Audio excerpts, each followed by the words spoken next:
Hello, welcome everybody. And today I would like to introduce you to my very special guest, Coach Gail Jones. I worked myself with her last year. She helped me a lot. And I would like to ask you, Gail, could you talk a bit about yourself for our viewers to know who you are and Sure. what you do? Okay, and I'll keep it brief. I'm a worthiness coach and a prosperity coach and an EFT practitioner, as well as an author. But I think what's more important to benefit the audience is to know that I got a wake-up call through cancer to claim my worthiness and rebranded my whole business around worthiness, because most of us have an issue with worthiness that impacts our life at many levels. Thank you very much. Then may I ask you, if I recall, you were a very successful lady, you were very busy. Would you talk a bit about what you were doing when you were very successful before other things happened? Sure. So I was a coach. I've been a coach for 20 years, but I was coaching on Boston radio at the time.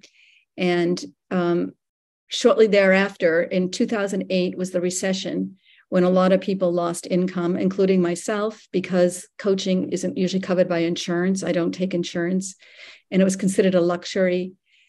And also during that time of thriving, I ended up going into survival mode because of that recession. And also I was assigned legal guardianship of my schizophrenic mom. I had 2 teenage children that I was a single parent to. And somebody owed me a significant amount of money that withheld that money. So I was scrambling.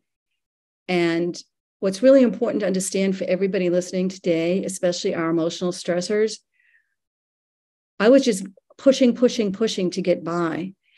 And now what we know through my healing journey through breast cancer is my second opinion breast surgeon, as well as another healer, said they were seeing a significant trend that the 3 years before a woman is diagnosed with breast cancer tend to be off the charts stressful years. And it certainly was for me. I just shared my stressors, which were a curveball to reinvent myself, which I'll talk about later.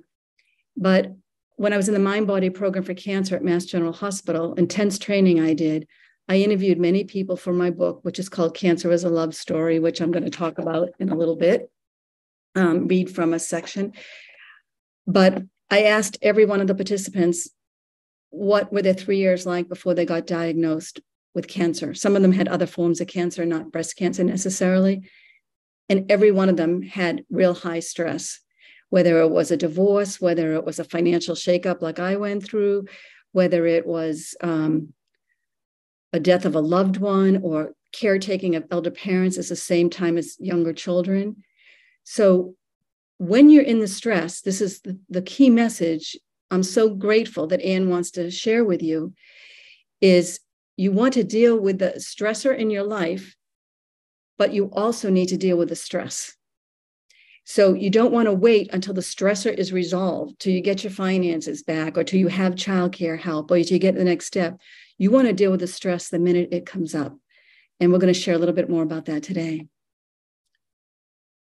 Yeah, definitely. Because I think in my case, with the problem with my heart, I think would I have dealt with that long ago, it might have never happened. Right. And I still believe it might have never happened, but right. It was. And a lot of us are conditioned to repress our emotions. And especially as women, we're conditioned to give to others at the expense of ourselves. So we're so sometimes focused on nurturing others that we don't even know what our needs are until they get to the point where we're so stressed out that we realize, boy, my needs aren't being met here. So I think it's really important to have love and compassion for ourselves for the way we were conditioned in younger life. And it's a learning experience too. Absolutely. Because we have no idea how to do that. I'm so grateful that I did find HeartMath, and I did learn how to deal with any depleting emotions, get into neutral. And then instead of reacting to things, it gave me a choice to respond. Right. But I really had to look into it, and doing the journaling in the evening, that helps me see recurring pattern that comes more or less from the same root. Right. But it shows up in different situations. Right. And I was reacting like, I had to learn that, and I'm so, so grateful. I'm so grateful I met you. Thank you. Emotional regulation is something a lot of us have to learn. But here's one other piece that isn't often taught, and it's giving ourselves permission. And this is key. We have to give it to ourselves. Nobody can give it to us. No training can give it to us. We have to give ourselves permission to be a priority. And I love this quote, and I wish I knew who it was from, because I use it all the time, and I love to attributing my sources, but I don't know who it came from. But being centered in self is not the same as being self-centered. And Anne, having been a former airline pilot, you'll realize the metaphor of, put your own oxygen mask on first before you can help somebody else. Well, we don't really do that in life. A lot of us women and men, learning to put yourself first and make yourself a priority is absolutely necessary. And you're the only one that can give yourself permission to do that. And unfortunately, for many of us, it's not till we get a wake-up call like cancer that we learn to do that. I had to make myself a priority in order to heal my body. My health became my number one priority. And that was a huge mind shift, having been conditioned. I mean, I love being a mom. I love being a nurturer. I love being a coach. And I had to put myself in the equation in a higher way. That's wonderful. I think and the irony is, the more you give to yourself, the more you have to give others, because you're giving. The more you can give. Yeah.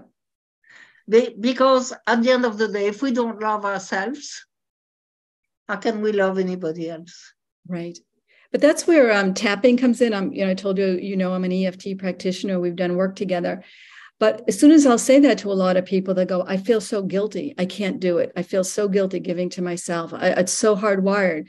So when you're doing tapping, which is emotional freedom technique, I help the client tap around to release the guilt that's hardwired in. So I love having these modalities that can really create shifts pretty instantly, just like you do your meditations with HeartMath. We don't have to hold the stress in our body, or the limiting beliefs, or the early conditioning. Get it out. Get it out, yeah. I couldn't agree more. Now, would you mind talking about what happened when you went to see the doctor, finally? Sure. So how did you realize you had a problem? And then you went to see the doctor, and what happened? I was just having a routine breast exam. And I have fibrocystic breasts, so sometimes I have to do another mammogram. But this day was very different. I got called down the hall way and put in this room, offered cookies and coffee. And in pops a social worker, a nurse manager, and I go, something's not right here. And I knew, and my whole body was shaking inside. And then the radiologist, very cold, stoic man, just the coldest human being you can look at, tells me that it seems cancerous. And first response is shock, and then denial, the stages of grief. But then I just wanted to deny it could possibly enter my body. And I said, are you sure? Could this be a cyst? And he said, no, it's not a cyst. So then I broke down in tears. And I'd like to just read that passage from the book, because I feel like, as painful as it was, I feel like that day broke me open to repressed emotions I'd held in for years. Like, I can't hold it together anymore. This is just too much. So were you okay if I just read this, Anne? Yes, please. Okay. So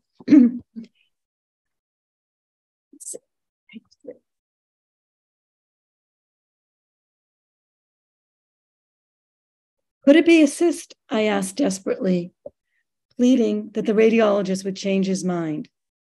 Looking grimly at me, the doctor said it was much more serious than that. The tears and terror squelched too long from hours of waiting came gushing forth. I sobbed. This can't happen to me. I'm a single mother with 2 teenage children. I've already been through enough challenges in my life, and so have they. This why me victim mentality was prompted by excruciating levels of vulnerability at the most raw moment of my life. I saw briefly a scary picture in my mind of my kids becoming motherless and of me not being able to watch them grow into adults. The nurse manager listened as I absorbed the shock of the cancer diagnosis.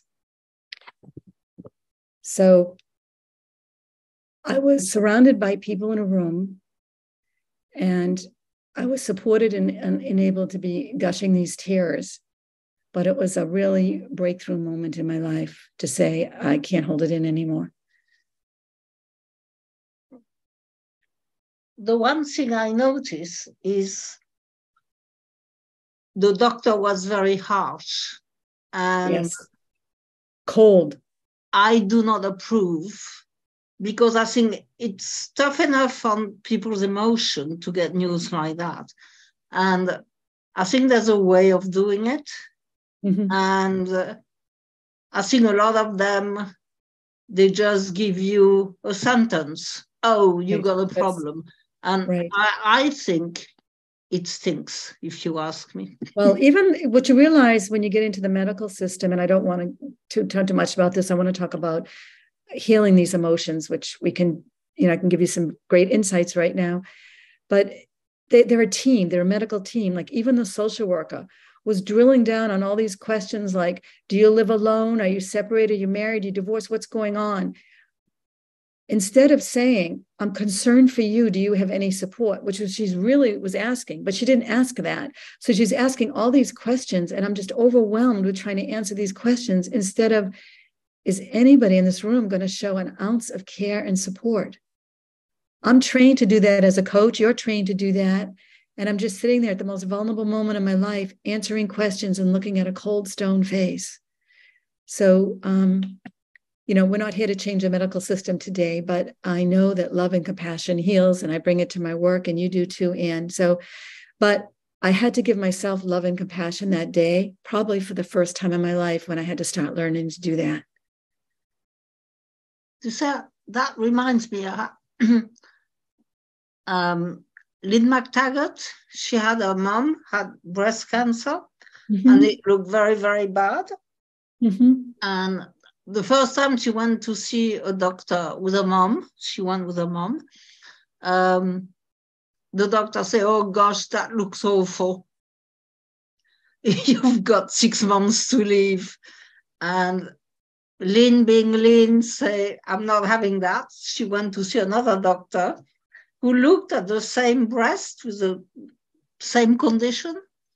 And he said, that's no problem. We'll heal that, no problem at all. Right. And he was so supportive. And that is all the difference. Right. You want to be aligned with people that support your choices and your outcome, no matter what, whether it's cancer, whether it's growing a business. You want to be in alignment with people of capacity. And people of capacity have the ability to see you when you're soaring and when you're down, because it's not a straight line either way. So that's a big word I would ask people in learning to be emotionally intelligent with themselves, is to choose to build relationships with people of capacity. And that might mean letting go of some that have been in your life. It might mean adding new ones, but generally it means it's a smaller circle. But it's so much better. It's so much better. There are people supporting you. Right. And there are people that are going to help you go where you want to go. Right. And one of the things, I think for the other one, they tend to like the way you were because they don't want you to move on. Because it's a threat to people when you move on because they don't have the courage to do what you're doing. It's all subconscious. But yes, But one of the things that the Mind Body Program for Cancer did, which was great, we never even talked about the word cancer. It was all about the mindset for thriving. And one of the things they had us do right away is create a circle diagram of who's in your circle. And that was very helpful because, especially when I was a single mom, realizing I was winging a lot of it alone. I didn't have extended family, and I had to build circles, and I continue to build circles. And every time we upgrade or up level, we change our circles or extend our circles or refine our circles. But having a circle of support is so key to mental health and dealing with our stressors. And so part of that is I'd say this is the biggest shift, is allowing ourselves to be vulnerable and saying we need help and asking for help. We're not meant to do this life alone. And, what I teach in my worthiness piece is you can take all the classes in the world, and you and I know this, Anne, you can read all the books in the world. You will not ingrain a greater sense of worthiness unless you are lovingly witnessed. Because the reason you don't feel worthy, and it's not your fault, you just didn't get the basic conditioning the first 7 years of life, and we're not here to beat up on anybody. But in order to feel worthy, we have to be seen, heard, validated, and acknowledged. And that's why it helps to have a loving and compassionate person doing that for you. I couldn't agree more. You helped me with that so much. So thanks, Anne. Thank you, Gail. And then what did you do apart from that program? I think you went to see Joe Dispenza. Mm-hmm. I trained with him personally in Arizona. And I've also read all his books, and I taught meditation classes related to his work. But the benefit of working with Dr. Joe back then, 10 years ago, or, after that, was learning that we have the ability to create the thoughts that can change the biology of our body.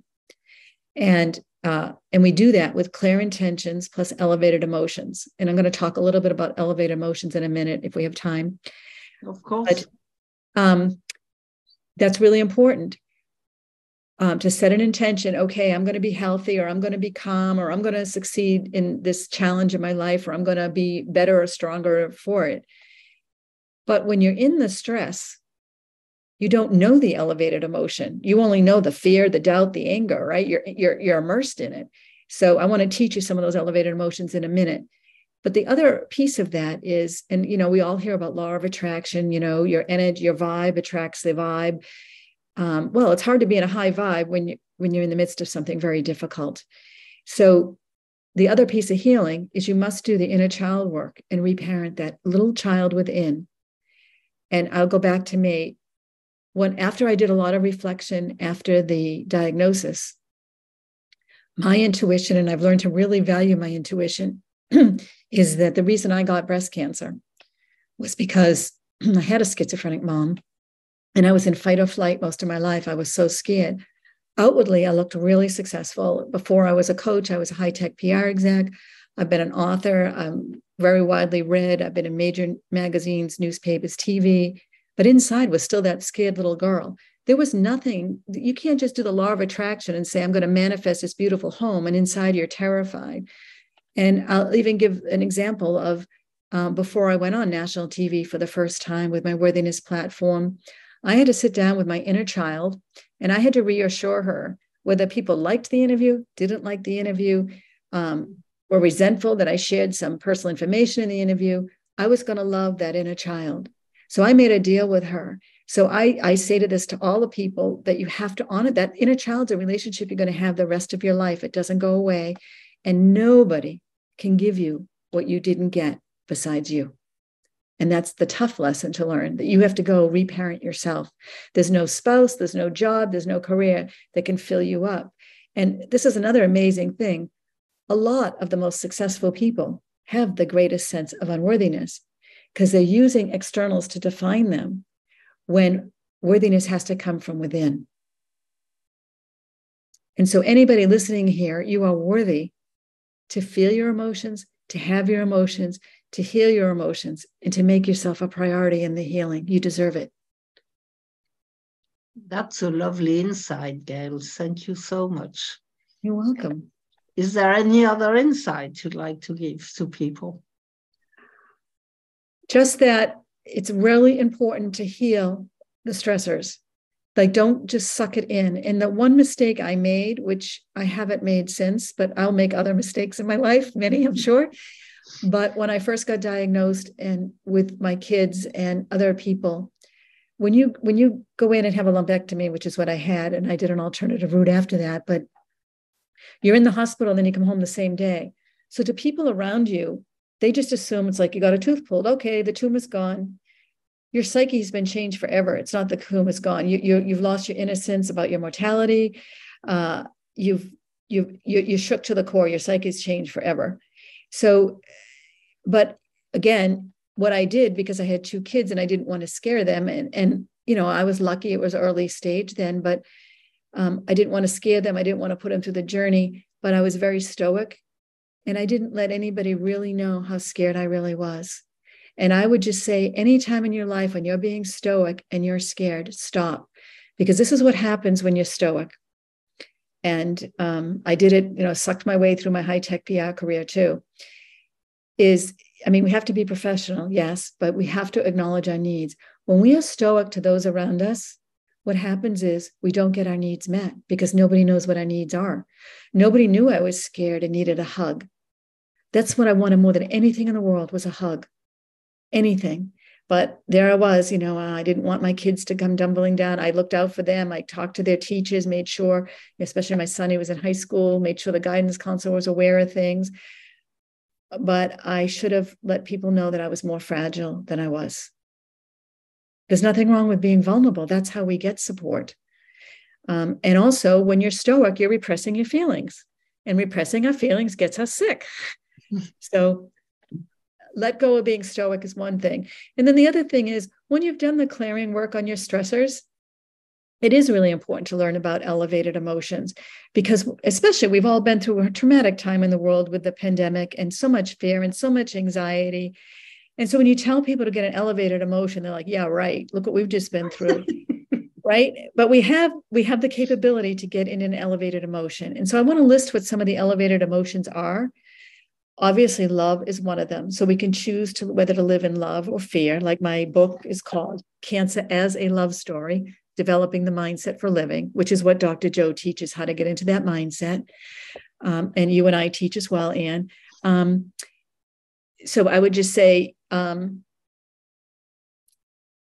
make sure that you learn what the elevated emotions are and pick them. So every morning you can get up. If you stay regurgitating what hasn't worked, you're just going to attract more of that, which is one of the reasons, like, I don't like when people, like, I have people share all their stories with me at the beginning so I can see the patterns, but we don't keep on talking about them, because the more you talk about them, the more you're going to attract that. So how do you change it? Some of the clear intention, elevated emotion. So joy is another one, awe and wonderment. So instead of, like, we're all in the unknown now in this world, most of us are greatly, our systems, our people, everything. Instead of being scared of the unknown is actually the greatest place to create anew. It is the most profound place to create anew. So if you can treat it with awe and wonder, like, I wonder how my life is going to unfold, or in awe of, like, beauty of nature, those emotions immediately raise you up. Excitement, excitement and fear feel the same in the body. So before you're going to make a presentation, a lot of people have a fear of speaking, right? Well, can I be excited about sharing my knowledge with the world? So it's a shift. And you can train your brain to go to the elevated emotions. And one of the ways you train your brain to go to the elevated emotions is to try to stay in an elevated emotion for 15 minutes. Can I stay in 15 minutes of joy today? When you see something that gives joy, or a memory of joy, or a memory of love, or a memory of wonderment or excitement. So you have the power to choose your emotions.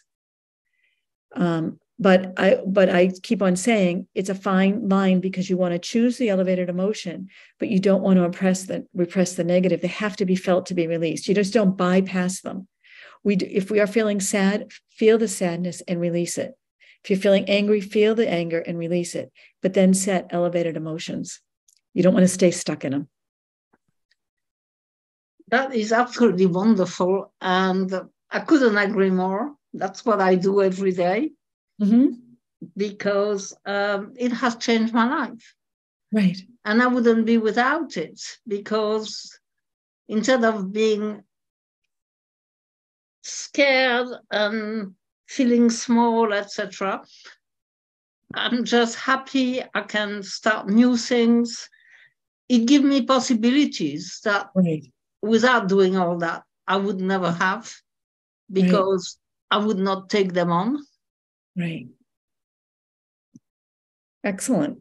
So that is so lovely, Gail. Thank you. Thank you. And I would just say having a daily morning practice, like I spend an hour alone in the morning before I do anything. I meditate, and then I have 3 questions I ask myself. Do you want to know what they are? Please. I do an exercise around what am I going to let go of? What do I need to let go of? And it's usually what happened the day before. So I do letting go. The second thing I do is I don't get out of bed until I write down 10 things. 10 things every day that I'm grateful for. And it can be, I live by a lake, and it can be this cloudy day or the birds singing, or it could be landing a contract or getting 5 new clients, or it could be an insight I gained. But every day I come up with 10 new ones first thing in the morning. And then the third one is 3 things I'm going to focus on today. Sometimes it might be self-love. Sometimes it might be getting my taxes done. Sometimes it might be bringing joy to the world, or I live and work alone like you. And it might be I'm going to work at a coffee shop today to build connection. So, or the focus on could be ways I'm going to triple my income this year. So it can vary, but those are my 3 things I do in addition to the meditation. And then I do a grounding exercise, which I teach my clients, which is pretty powerful. And I try to spend time in nature every day. Nature is so healing. It is indeed. I'm very lucky here. I live, there is a ground just in front, but there's all the trees around, a kind of mini forest, and I can go and walk there. Nice. It's just outside the house, and it takes 2 minutes to get there. I can do the walk, it takes 30 minutes. Excellent. And it makes such a difference. Right. And just one other thing, Anne, and I know because you teach meditation a lot, this is really important. We need stillness in our lives. Stillness is where we become our new selves. It's not the doing.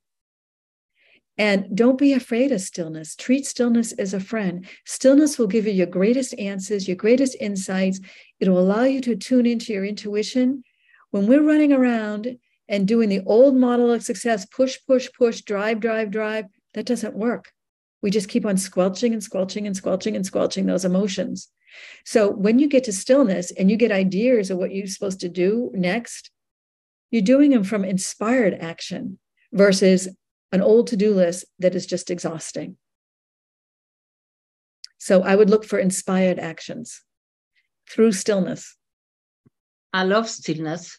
I got a book about stillness that I've been reading lately. Excellent. It's a wonderful book. I could go and pick it up, but I'm not going to do that. It's in the other room. Mm-hmm. But people have been achieving so much when you read that book through stillness. Mm-hmm. Stillness, I mean, in my case, I do my day, well, because I've been flying, I've never wondered in the morning when I see people say, well, I don't know if I feel like getting up today or something. You know, when you go fly an airplane, you don't wonder if you're gonna, do I feel like getting up today? You don't do that. You just go. And so I decided if I am my own boss with my own business, I apply what I call a process, which is the same thing, which means in the evening, I know I'm going to do my meditation. I'm going to go and look at the sunrise, etc. What I do every morning. And then what I do as well is make a list of what is really the most important things to be done in that day. Mm-hmm. And once I've done the sunrise and did the heart focused breathing and choose my attitude for the day, from there, I don't look at my emails. I don't look at all that. I just get on with what I need to do. And I decided this is what I want to do. And in some ways, it makes myself feeling secure, if you can understand that. Well, what you're doing, and this is what we don't do a lot when we have repressed emotions, because we don't want to feel them, so we rush. We don't want to feel, so we rush. We don't want to feel, so we rush, right? What you're doing is you're grounding yourself first. And when we ground ourselves, we also will feel some of our emotions. Don't be afraid of them. They're your friends. That's for sure. I've learned that like for the last 4 years now. Yes, excellent. It makes such a difference. Excellent. Well, thank you so much, Gail. That has been a wonderful interview. I'm so grateful you came on. Will you let us know where people can find you? Sure. First of all, I want to say it was a delight to be on your show, and it was a delight to serve you as a coach. You're brilliant, and the fact that you went from airline pilot to resiliency coach and have done it beautifully, I really congratulate you. You can find me on Facebook or Instagram at Coach Gail Jones, and my website is claimyourworthiness.com.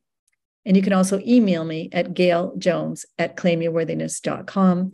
And there's a free guided meditation on worthiness that I can give you. Thank you so much, Gail.